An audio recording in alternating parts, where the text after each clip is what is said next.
Lisons la Bible ensemble. Matthieu 25.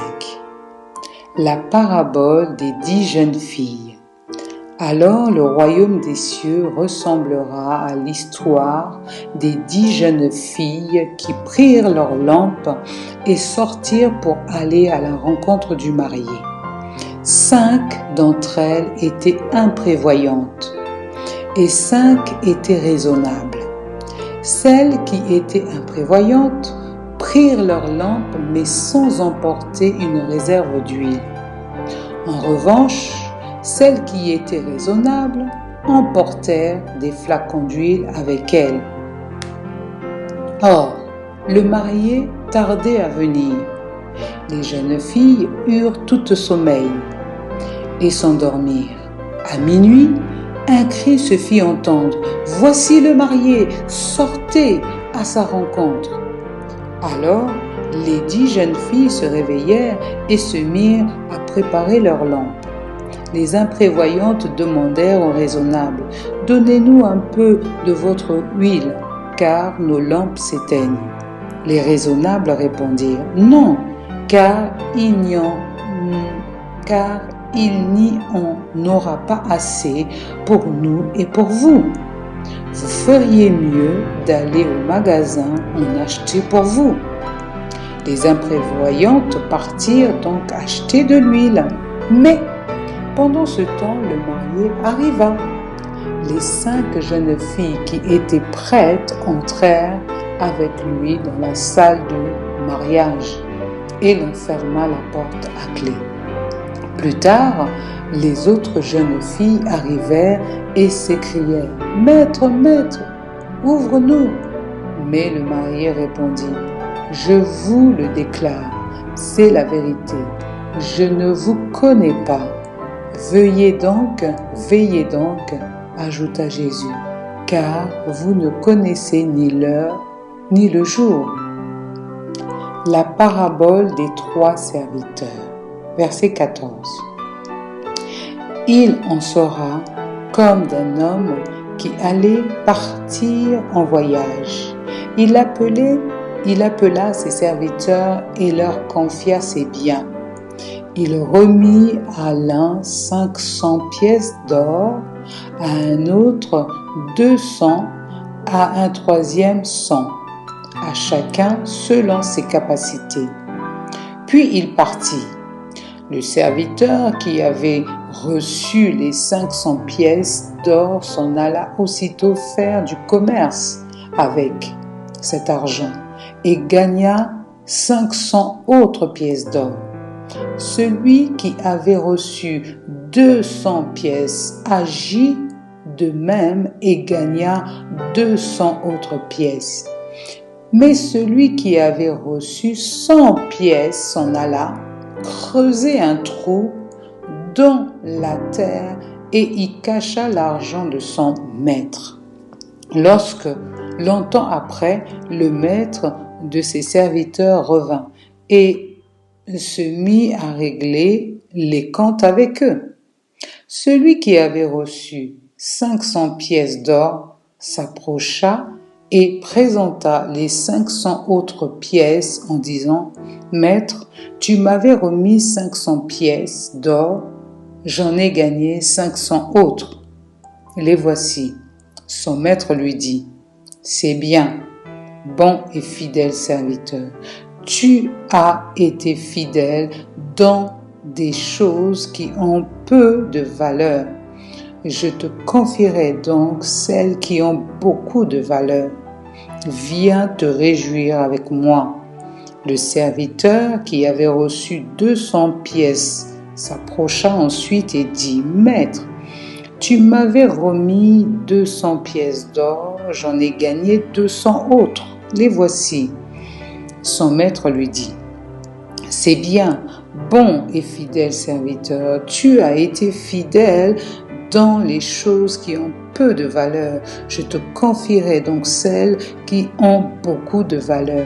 Viens te réjouir avec moi. » Enfin, le serviteur qui avait reçu les 100 pièces s'approcha et dit « Maître, Je te connaissais comme un homme dur. Tu moissonnes où tu n'as pas semé, tu récoltes où tu n'as pas planté.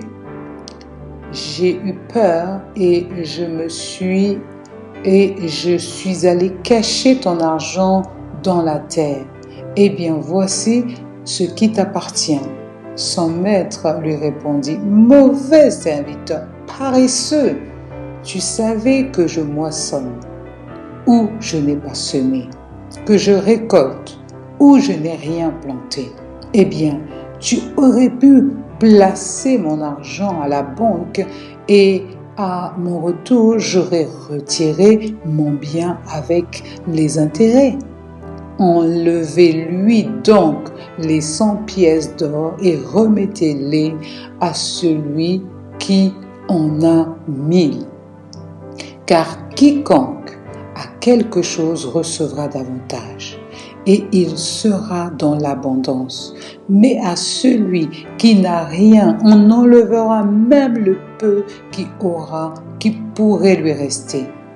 Quant à ce serviteur, bon n'a rien, jetez-le dehors, dans le noir, là où l'on pleure et grince des dents. Le dernier jugement, verset 31.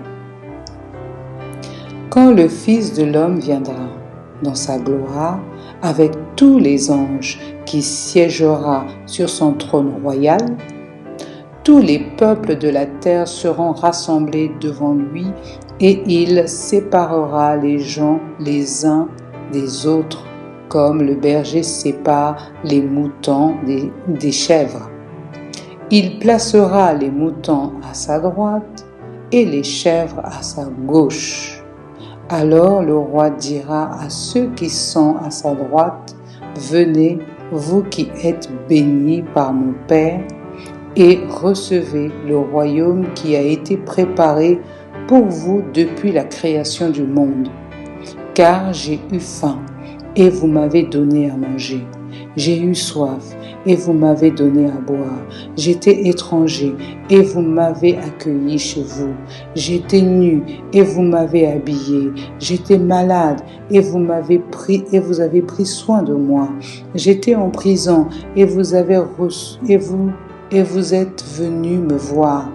Ceux qui ont fait la volonté de Dieu lui répondront alors, Seigneur, quand t'avons-nous vu affamé et t'avoir donné à manger, ou assoiffé et t'avoir donné à boire? Quand t'avons-nous vu étranger et t'avons-nous accueilli chez nous, ou nu et t'avons-nous habillé? Quand t'avons-nous vu malade ou en prison et sommes-nous allés te voir? Le roi leur répondra, je vous le déclare, c'est la vérité. Toutes les fois que vous l'avez fait à l'un de ces plus petits de mes frères, c'est à moi que vous l'avez fait. Ensuite, le roi dira à ceux qui seront à sa gauche, allez-vous-en loin de moi, maudits, allez dans le feu éternel, qui a été préparé pour le diable et ses anges. Car j'ai eu faim, et vous ne m'avez pas donné à manger. J'ai eu soif, et vous ne m'avez pas donné à boire. J'étais étranger, et vous ne m'avez pas accueilli. J'étais nu, et vous ne m'avez pas habillé. J'étais malade et en prison, et vous n'avez pas pris soin de moi.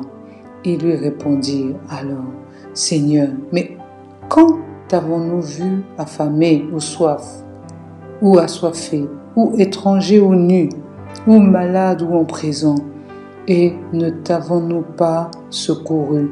Le roi leur répondra, je vous le déclare, c'est la vérité. Toutes les fois que vous ne l'avez pas fait à l'un de ces plus petits, vous ne l'avez pas fait à moi non plus. Et ils iront subir la peine éternelle, tandis que ceux qui ont fait la volonté de Dieu iront à la vie éternelle. Amen.